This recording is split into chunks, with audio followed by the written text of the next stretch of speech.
అసలు అందం అంటే ఏంటి? అది రూపమో, రంగో, అలంకారమో కాదు. ఏ ఒక్కరి జడ్జ్మెంటో, అభిప్రాయమో కాదు. ఒక కవి వర్ణనో, చిత్రకారుడి బొమ్మో కాదు.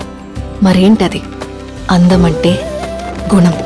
అమ్మాయి నయుండి చెప్తున్నా, I don't want people to call me beautiful. దాని బదులు నీది కష్టపడే తత్వం, నీలో కరుణ ఉంది, నీకు ధైర్యం ఎక్కువ, నువ్వు తెలివైన దానివంటే నాకు సంతోషం. Address us by our qualities.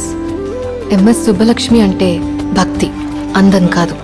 Mother Teresa అంటే కరుణ, అందం కాదు. ఐన్ ర్యాండ్ అంటే తత్వం, అందం కాదు.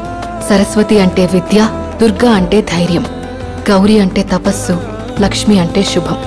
ఇలా ఏ దేవతనైనా ఆమె క్వాలిటీస్ కోసమే పూజిస్తారు, ఆమె అందం కోసం కాదు. నీ గుణాలే నీ సంతకమవుతాయి, నీ అందం కాదు.